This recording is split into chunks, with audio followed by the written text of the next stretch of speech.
الحمد لله رب العالمين، والصلاة والسلام على سيدنا ومولانا محمد خاتم النبيين وعلى آله وأصحابه أجمعين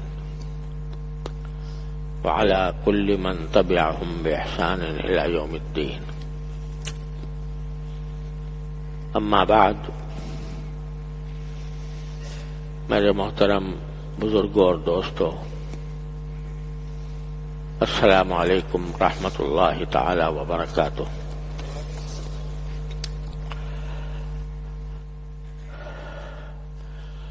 سورہ تکاثر میں، الہاکم التکاثر میں آخر میں اللہ تبارک و تعالی نے فرمایا وَلَتُسْأَلُنَّ يَوْمَئِذٍ عَنِ النَّعِيمِ، کہ اس دن یعنی میدان حشر میں تم سے سوال ہوگا اللہ تعالی کی دی ہوئی نعمتوں کے بارے میں۔ تو میں اپنی ساری زندگی میں اللہ تبارک و تعالی نے جو نعمتیں عطا فرمائی ان سب کے بارے میں سوال ہوگا کہ تم نے ان نعمتوں کو کس طرح خرچ کیا اور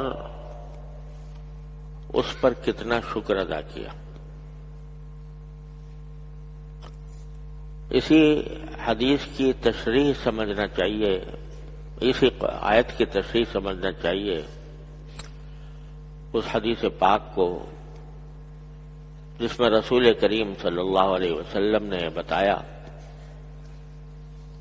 کہ آخرت میں تم سے کیا سوال ہوگا، کن نعمتوں کے بارے میں سوال ہوگا۔ اس کا کچھ بیان میں پچھلے 2 جمعوں میں نے کیا ہے۔ یاد دہانی کے لیے حدیث کو دہراتا ہوں کہ رسول کریم صلی اللہ علیہ وسلم نے ارشاد فرمایا کہ آدم کے بیٹے یعنی انسان کے قدم اپنی جگہ سے ہلیں گے بھی نہیں، یعنی جنت کی طرف جانے کے لیے آگے بڑھیں گے بھی نہیں جب تک کہ اس سے 4 باتوں کا سوال نہ ہو۔ ایک بات یہ کہ ہم نے تمہیں عمر دی تھی، زندگی دی تھی، اس کا ایک ایک لمحہ بڑا قیمتی تھا، اور اگر تم چاہتے تو اس ایک ایک لمحے سے اپنے لیے آخرت کے ثواب کے ڈھیر لگا سکتے تھے۔ یہ بتاؤ کہ تم نے اس عمر میں کیا کیا، یعنی آخرت کی کیا تیاری کی، اللہ تعالیٰ کو کتنا راضی کیا، کتنا ناراض کیا۔ دوسرے خاص طور پر ہم نے تمہیں جوانی دی تھی، تو جوانی کو تم نے کس کام میں بڑھا کیا۔ جوانی کا زمانہ قوت کا زمانہ ہوتا ہے، توانائی کا زمانہ ہوتا ہے، آدمی بڑی سے بڑے کارنامے اس میں انجام دے دیتا ہے۔ تو اس جوانی کی قوت کو تم نے کس کام میں استعمال کیا، اللہ تعالیٰ کو راضی کرنے کے کاموں میں یا ناراض کرنے کے کاموں میں۔ اور تیسرا یہ کہ ہم نے تمہیں مال دیا تھا، وہ مال تم نے کہاں سے کمایا اور کہاں خرچ کیا، اس کا حساب دینا ہوگا۔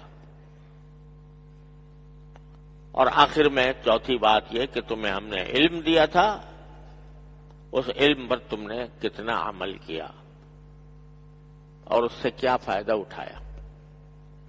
یہ 4 سوال ہیں جو پہلے سے ہمیں بتا دیے گئے ہیں۔ ان میں سے پہلے 2 سوالوں کے بارے میں پچھلے خطابات میں نے کچھ تفصیل عرض کی تھی۔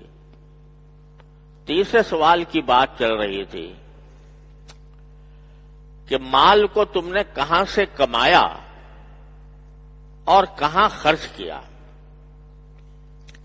یہ نہ سمجھو کہ جو مال تمہارے ہاتھ میں ہے، تمہاری صندوقچی میں ہے، تمہاری الماری میں ہے، تمہارے بینک میں بیلنس ہے، اس کے بارے میں کوئی پوچھ نہیں ہوگی۔ یاد رکھو، ایک ایک پیسے کے بارے میں، ایک ایک روپے کے بارے میں پوچھا جائے گا کہ تم نے یہ صحیح کمایا تھا یا غلط کمایا تھا، جائز اور حلال طریقے سے کمایا تھا یا حرام طریقے سے کمایا تھا۔ میں اس پر اس لیے زیادہ زور دے رہا ہوں کہ افسوس یہ ہے کہ ہمارے معاشرے میں مال کے بارے میں، پیسہ کمانے کے بارے میں حلال و حرام کی تفریق، حلال و حرام کا فرق ذہنوں سے مٹتا جا رہا ہے۔ یہاں تک کہ وہ لوگ جو اچھے خاصے دیندار کہلاتے ہیں، نمازوں میں پابندی سے آتے ہیں، بعض اوقات صف اول میں نماز پڑھنے کے عادی ہوتے ہیں اور ذکر و تسبیح میں بھی مشغول ہوتے ہیں، تلاوت قرآن بھی کرتے ہیں،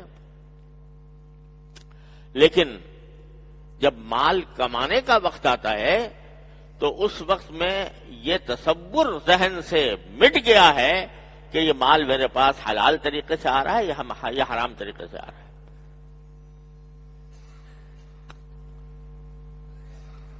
میرے پاس میرے والد ماجد رحمۃ اللہ علیہ کے پاس ایک بڑے مشہور تاجر آیا کرتے تھے اور بڑے تہجد گزار تھے اور بزرگوں سے تعلق رکھنے والے، بزرگوں کی مجلس میں آ کر بیٹھنے والے، اور کچھ عرصے کے بعد معلوم ہوا کہ وہ بزرگوں کے پاس جاتے ہیں اس لیے کہ دعا کرائیں کہ جی میں اللہ میں مجھے کامیاب کر دے، اللہ میں مجھے کامیاب کر دے۔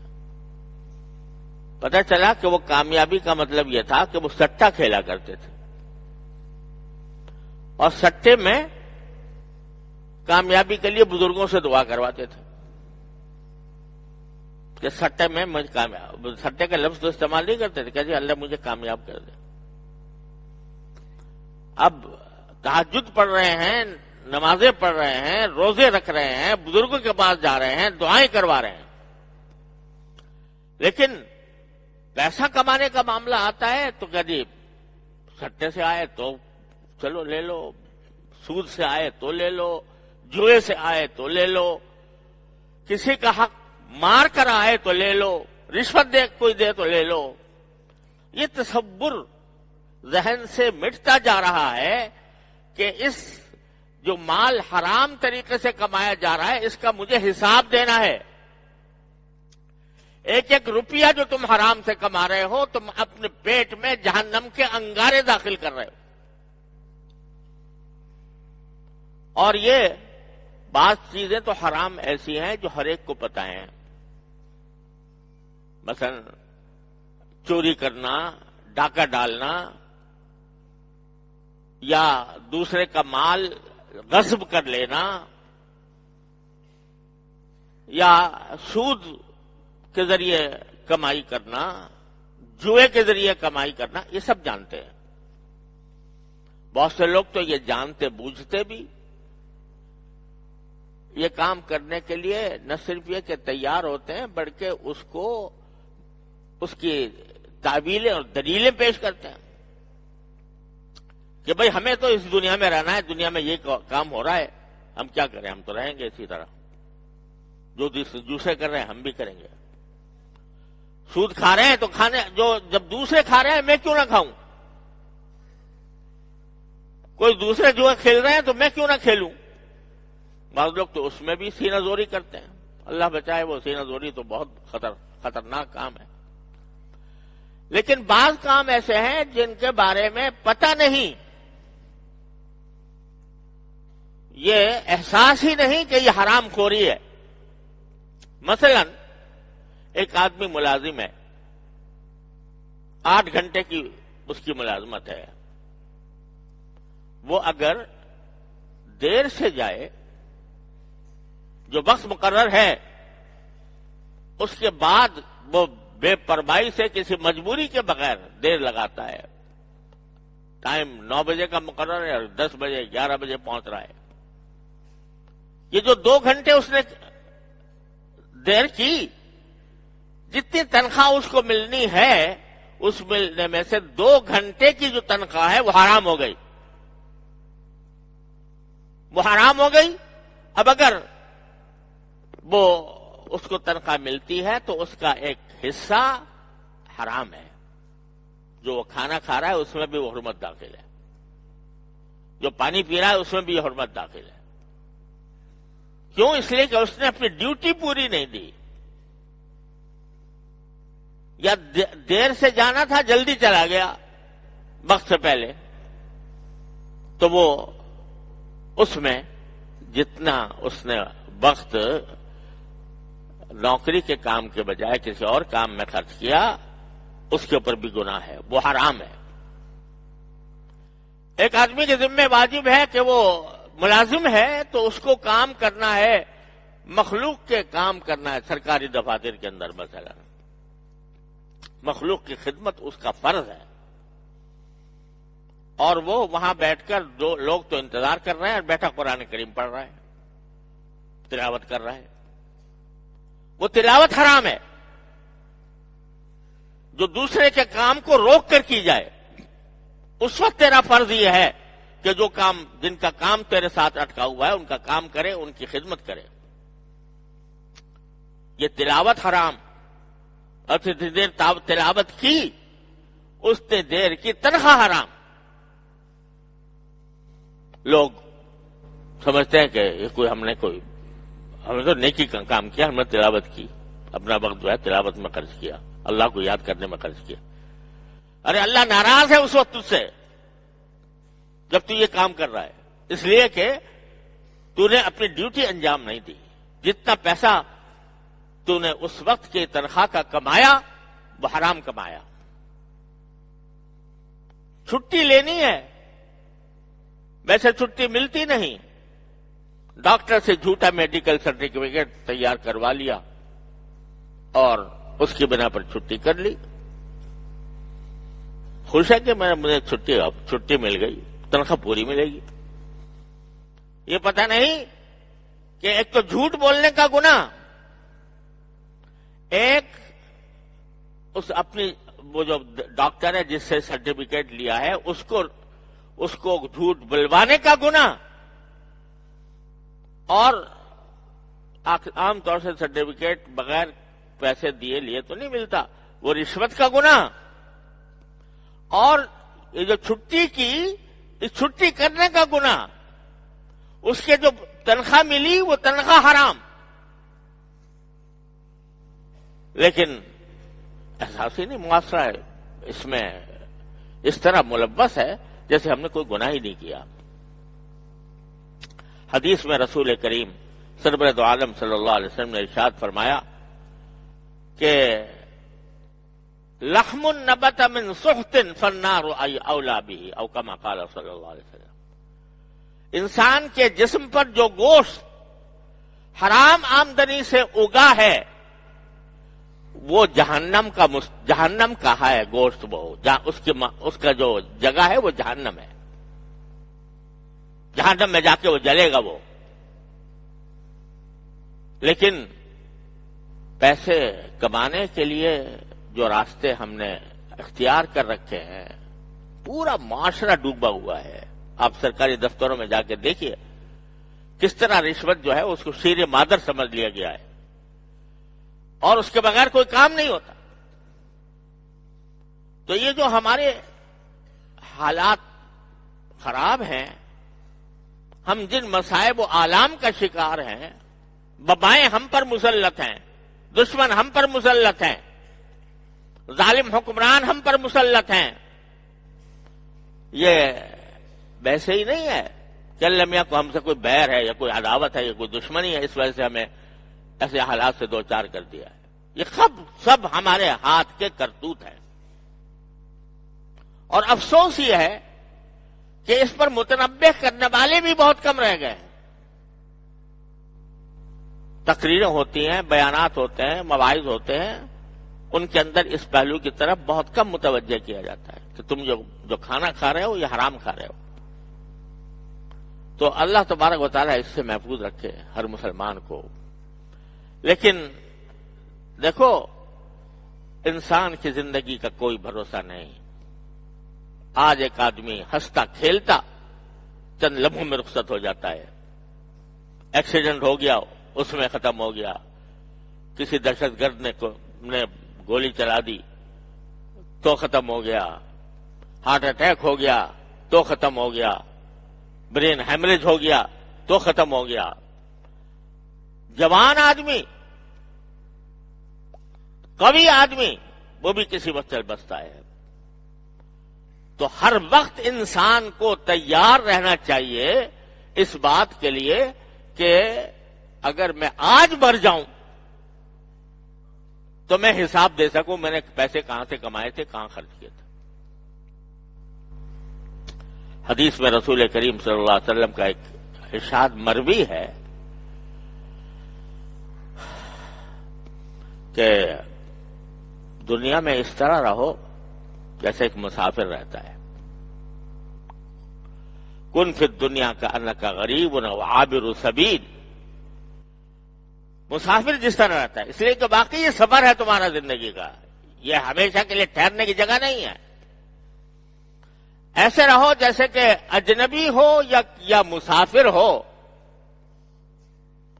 اور وعد نفسک من اہل القبور او کما قال صلی اللہ علیہ وسلم، اپنے آپ کو یہ سمجھو جیسے میں قبر میں جانے والا ہوں۔ ابھی کچھ پتا ہے کہ کب تک نہیں جاؤ گے قبر میں، کسی وقت بھی جا سکتے ہو، لہذا فرمایا کہ اس طرح اپنے آپ کو سمجھو جیسے کہ میں اب قبر میں میں قبر والا ہی ہوں، قبر میں جانے والا ہی ہوں۔ اور جب انسان یہ سمجھے گا، فرض کرو کسی اللہ کے بندے کو یہ خبر مل جائے کہ بس بھائی تیرے پاس ایک دن باقی رہ گیا ہے اور کل تیرا انتقال ہونے والا ہے، بتاؤ اس ایک دن کو وہ کیسے گزارے گا؟ اس میں جو کچھ اس کے ذمے دوسروں کے پیسے ہوں گے وہ ادا کرنے کی کوشش کرے گا، وہ اللہ تعالیٰ کے حضور حاضر ہونے کی کوشش کرے گا، گناہوں پر مغفرت مانگے گا، توبہ کرے گا، اللہ تعالیٰ کی طرف جتنا رجوع کر سکتا ہے وہ کرے گا۔ اگر پتہ چل جائے کل میرا انتقال ہونے والا ہے تو کیا پتا ہے کہ کل تمہارا نہیں ہوگا، انتقال نہیں ہوگا؟ ہو سکتا ہے ہو جائے، اس لیے فرمایا کہ تم یہ سمجھو جیسے کہ اب مرنے والے ہو۔ عد نفسک من اہل القبور، قبر والوں میں اپنے آپ کو شمار کرو، اور اس حساب سے سوال کر کے جب اس وقت تم جو حساب کرتے اتنا حساب ہر وقت رکھو اپنے پاس کہ میری آمدنی میں کہاں کہاں سے آئی ہے اور کتنا میرے لیے حلال تھا، کتنا میرے لیے حرام تھا، اور اللہ تعالی کی طرف رجوع۔ وہ ایک دن جو انسان کو ملا ہے، اگر اس کو آخرت پر ایمان ہے، اللہ پر ایمان نہیں ہے تو پھر تو کوئی مسئلہ ہی نہیں ہے نا، پھر اس کا تو کچھ کہنا سننا ہی نہیں ہے۔ لیکن جس کو اللہ پر اور یوم آخرت پر ایمان ہے، اس کو پتہ چل جائے کل میری انتقال ہونے والا ہے، جماعت چھوڑے گا؟ جماعت کی نماز چھوڑے گا؟ کیا وہ ایسے میں موبائل دیکھ کے وقت گزارے گا؟ موبائل میں ویڈیو دیکھ کے وقت گزارے گا؟ کیا وہ اس وقت میں ہنسی مذاق کرے گا؟ تو سرکار دو عالم صلی اللہ علیہ وسلم فرماتے ہیں تم اپنے آپ کو قبر والا سمجھو، ہر وقت تیاری کرو۔ حدیث میں آتا ہے کہ نماز جب پڑھو تو ایسی پڑھو جیسے کہ آخری نماز پڑھ رہے ہو، اب اس کے بعد مجھے کوئی نماز کا موقع نہیں ملے گا، ایسی پڑھو۔ ایک بزرگ تھے حضرت عبد الرحمن ابن ابی نعم رحمۃ اللہ علیہ،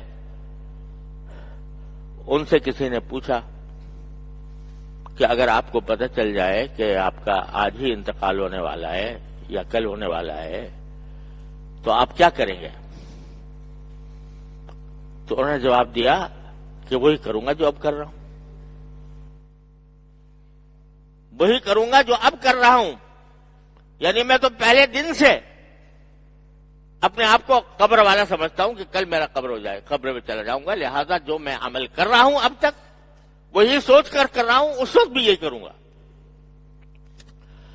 تو میرے بھائیو اور عزیزو، ہمارے لیے یہ مصیبت جو آئی ہوئی ہے، عظمت صاحب جو آئے ہوئے ہیں، وہ زیادہ تر ہمارے کسب حلال کی طرف متوجہ نہ ہونے کا نتیجہ ہے.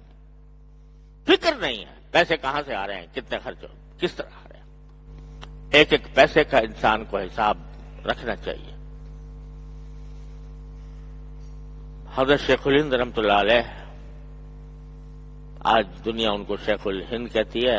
حضرت ہمارے حضرت تھانوی رحمۃ اللہ علیہ فرمایا کرتے تھے کہ وہ تو شیخ العربی والعجم تھے. تو وہ جب دارالعلوم دیوبند میں صدر مدرس تھے تو تنخواہ ان کی 15 روپے تھی شاید. اس زمانے میں 15 روپے بھی ایک بڑی چیز ہوا کرتی تھی. مجھے یاد نہیں، تقریباً تھی کم، کچھ 15-20 جو بھی کچھ بھی ہو. جب بوڑھے ہو گئے تو پہلے زمانے میں جب وہ جوان تھے یا عمر مناسب تھی، کام کرنے کے لائق تھے، تو کافی وقت دیا کرتے تھے دارالعلوم کو. پڑھاتے بھی تھے، نگرانی بھی کرتے تھے، بہت سارے کام کرتے تھے. جب بوڑھے ہونے لگے اور اس کی وجہ سے ان کی حاضری کم ہو گئی